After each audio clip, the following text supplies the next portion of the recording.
భువన సుందరి 4వ భాగం చెప్పుకుందాం. ట్రోయ్ నగరాన్ని గ్రీకులు ముట్టడించి 9 ఏళ్లు నిండినది. చలికాలం వచ్చింది. చలికాలంలో యుద్ధం జరగదు.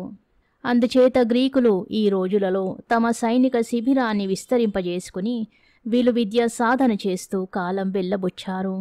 యుద్ధ భూమికి కొంత దూరాన సూర్య భగవానుడి ఆలయం ఒకటి ఉన్నది. ఇది తటస్థ ప్రాంతం. ఈ దేవుడికి బలులు ఇవ్వడానికి గాను గ్రీకులు, ట్రోజనులు కూడా వెళుతూ ఉండేవాళ్ళు. ట్రోయ్ నగరపు ప్రముఖులు ఈ ఆలయంలోనే గ్రీకులకు అప్పుడప్పుడు కనిపించేవారు.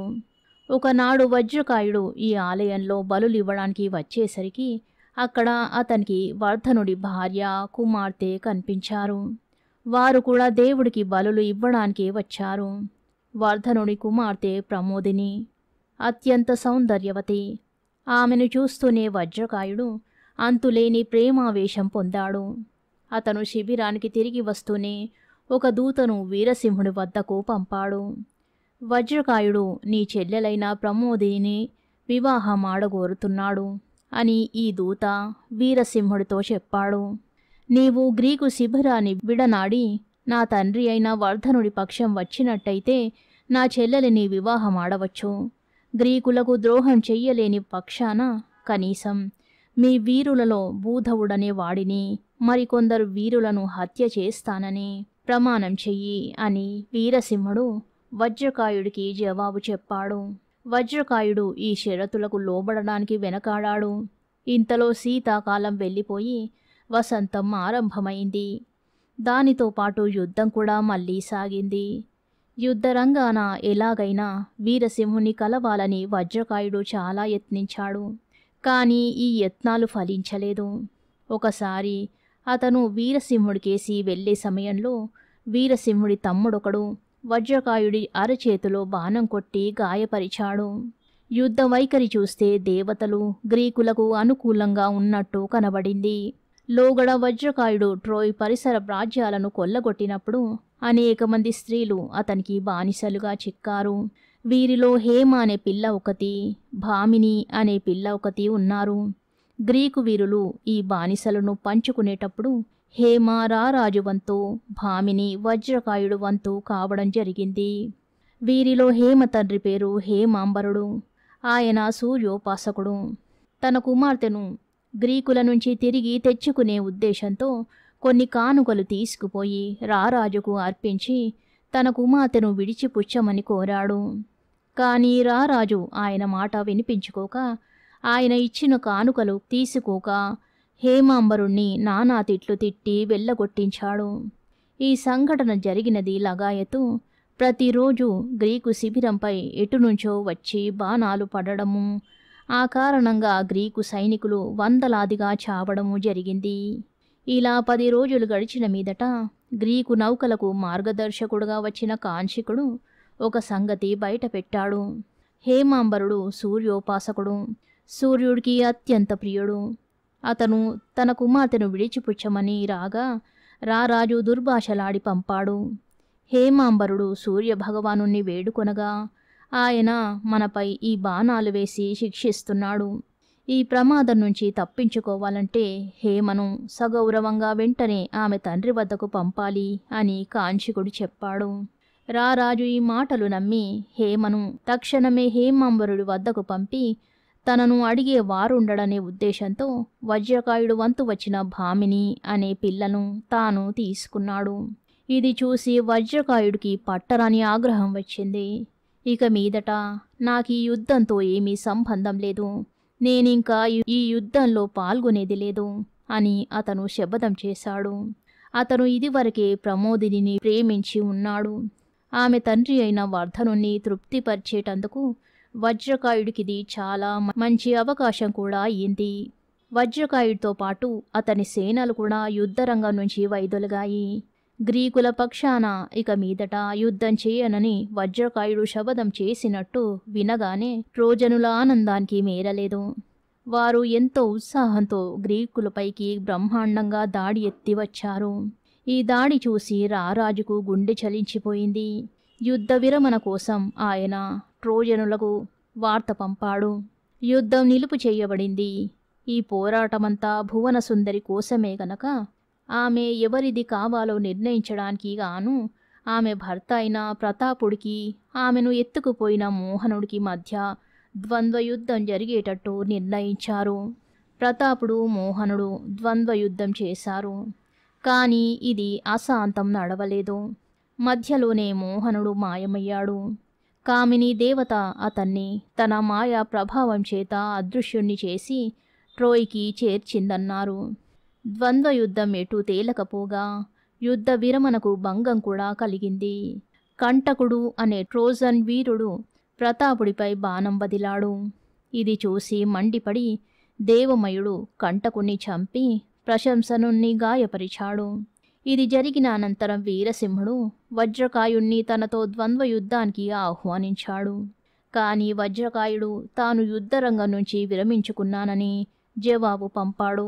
వీరసింహుడితో ద్వంద్వయుద్ధం చేయడానికి గాను గ్రీకులు భూధవుణ్ణి ఎన్నుకున్నారు. ఎందుకంటే వజ్రకాయుడి తరువాత గ్రీకు వీరులలో చెప్పుకోదగినవాడు మహావీరుడు భూధవుడే. వీరసింహుడు భూధవుడు సూర్యాస్తమయం దాకా ద్వంద్వయుద్ధం చేశాక ఒకరు ఓడడం గాని ఒకరు గెలవడం గాని జరగలేదు. వారు సమ ఉజ్జీలుగా పోరాడారు. సూర్యాస్తమయం కాగానే వారు యుద్ధం నిలుపు చేసి ఒకరి శౌర్య పరాక్రమాలను ఒకరు ప్రశంసించి ఒకరికొకరు బహుమానాలు కూడా ఇచ్చుకున్నారు. ఉభయ పక్షాలు తాత్కాలిక యుద్ధ విరమణకు ఒప్పుకున్నారు. గ్రీకులు తమ యుద్ధ నిహతులనందర్నీ పాతిపెట్టి అక్కడ నిడుపైన దిబ్బ నిర్మించి దానిమీద ఒక గోడ కట్టారు. ఈ గోడకు ముందుగా ఒక లోతైన కందకం తవ్వి దాని ముందుగా ఒక కంచె అమర్చారు. ఆ తరువాత తిరిగి యుద్ధం ఆరంభమైంది. ఈ యుద్ధంలో గ్రీకులు ఘోర పరాజయం పొందారు. ట్రోజనులు వారిని కందకం మీదుగా గోడావతలికి తరిమివేశారు. ఆ రాత్రి ట్రోజనులు సముద్ర తీరాన్ని చేరి గ్రీకు నౌకలకు చాలా కొద్ది దూరంలోనే మకాం వేశారు. గ్రీకు సర్వసేనాని అయిన రారాజు నిస్పృహ చెందాడు. ఏ విధంగానైనా వజ్రకాయుణ్ణి తిరిగి యుద్ధంలోకి రప్పించాలి, లేకపోతే అపజయం తప్పదు. రక్తవర్ణుడు భూధవుడు, రూపధరుడు మరి ఇద్దరు కలిసి రారాజు తరఫున వజ్రకాయుడు వద్దకు దౌత్యం వెళ్లారు. వారి ద్వారా రారాజుకు వజ్రకాయుడికి అంతులేని బహుమానాలు పంపుతూ నీ భామినిని నువ్వే తీసుకో, యుద్ధంలో వచ్చి చేరు అని వర్తమానం చేశాడు. రారాజు భామినిని వజ్రకాయుడికి తిరిగి ఇస్తాననడానికి మరొక కారణం కూడా ఉన్నది. తండ్రి దగ్గరికి పంపబడిన హేమ నేను ఇక్కడ ఉండను, రారాజు దగ్గర నాకు చాలా సుఖంగా జరిగిపోతున్నది అని తండ్రితో పోట్లాడి రారాజు వద్దకు తిరిగి వచ్చేసింది. రారాజు దూతలతో వజ్రకాయుడు చాలా ప్రేమగానే మాట్లాడాడు, కానీ తన నిర్ణయం మార్చుకోవడానికి అతను ఎంతమాత్రమూ ఒప్పలేదు. రేపు ఉదయమే నేను నా నావలను తరలించుకొని దేశానికి తిరిగి పోతున్నాను అని కూడా అతను దూతలతో చెప్పాడు. ఆ రాత్రే రూపధరుడు దేవమయుడు కలిసి ట్రోజనుల శిబిరంపై దాడి చెయ్య తలపెట్టారు. వారా పని మీద బయలుదేరిపోతుండగా దారిలో వారికి ట్రోజనులు పంపిన వేగుల వాడొకడు తటస్థపడ్డాడు. ఇద్దరు గ్రీకు వీరులు వాడిపై పడి బలాత్కారంగా శత్రువుల రహస్యాలు బయటపెట్టించి వాణ్ణి కాస్త చంపేశారు. వాడు ముఖ్యమైన రహస్యం ఒకటి బయటపెట్టాడు. అదేమంటే విచ్ఛేదనుడు అనే త్రేస్ దేశపు రాజు అంతకు పూర్వమే తన సిబ్బందితోనూ పాలమీగడ లాంటి తెల్లటి రంగురంగుల మేలుజాతి అశ్వాలతోనూ వచ్చి ట్రోజస్ సైనిక శిబిరంలో విడిశాడు. ఆ గుర్రాలు వాయువేగాన్ని మించి పోగలవు. అవి ట్రోయ్ నగరంలో మేసి ఆ నగరానికి దక్షిణంగా ప్రవహించే స్కామందర్ నదిలో నీరు తాగిన పక్షాన ట్రోయ్ని ఎవరూ జయించలేరని ఒక ప్రతీతి ఉన్నది. విచ్ఛేదనుడి గుర్రాలింకా ఈ రెండు పనులు చెయ్యలేదు.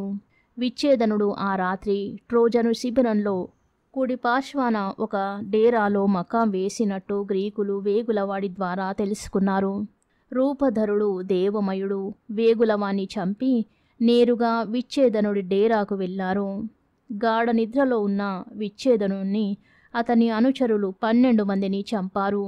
విచ్ఛేదనుడి వెంట వచ్చిన తెల్ల గుర్రాలను విప్పుకొని విజయోత్సాహంతో తమ శిబిరానికి వెళ్ళిపోయారు. తరువాత కొద్దిసేపటికి విచ్ఛేదనుడి పరిజనులు నిద్రలేచి తమ రాజు అతని అనుచరులు వధింపబడినట్టు తెలుసుకొని కంగారుపడి వచ్చిన దారినే తిరిగి పారిపోసాగారు. గ్రీకులు దారి కాచి వారినందర్నీ తుదముట్టించారు. ఇంత జరిగిన గ్రీకులకు మర్నాడు యుద్ధభూమిలో మళ్ళీ అపజయమే ఎదురైంది. ట్రోజనుల చేతిలో అంతకు పూర్వం వారింత అపజయమెరుగరని చెప్పాలి. యుద్ధంలో రారాజు దేవమయుడు, రూపధరుడు మొదలైన ముఖ్య వీరులందరూ గాయాలు తిన్నారు. రణరంగాన సింహానికి ఏమాత్రమూ తీసిపోని ట్రోజన్ మహావీరుడు వీరసింహుడు గ్రీకులను తరిమికొట్టాడు. వారు నిర్మించిన గోడను ఛేదించాడు. అక్కడితో ఆగక అతను ఇంకా ముందుకు చొచ్చుకుపోయి గ్రీకు సైనికుల శ్రేణులనే భేదించాడు. గ్రీకు వీరులందరూ కలిసి విశ్వ ప్రయత్నాలు చేసి కూడా వీరసింహుడి దాటిని కొంచెం కూడా ఆపలేకపోయారు. భూధవుడు విసిరిన గండశిల ఒకటి వీరసింహుడికి గురిగా తగిలి క్షణం పాటు అతను పడిపోయినట్టే కనిపించాడు గాని అంతలోనే మళ్ళీ తేరుకొని తన సైనికులకు అంతులేని ఉత్సాహం కలిగించాడు. చూస్తుండగానే ట్రోజనులు గ్రీకు నౌకలను చేరుకున్నారు. ఒక నావకు నిప్పంటించారు. ఆ నావ చంద్రప్రభుడిది. గ్రీకు నావలు ట్రోయ్ తీరాన్ని చేరగానే అందరికన్నా ముందుగా నేల మీదికి దూకి అందరికన్నా ముందుగా తన ప్రాణాలు కోల్పోయిన గ్రీకు వీరుడు ఈ చంద్రప్రభుడే. భువనసుందరి 5వ భాగం రేపు చెప్పుకుందాం. ధన్యవాదాలు.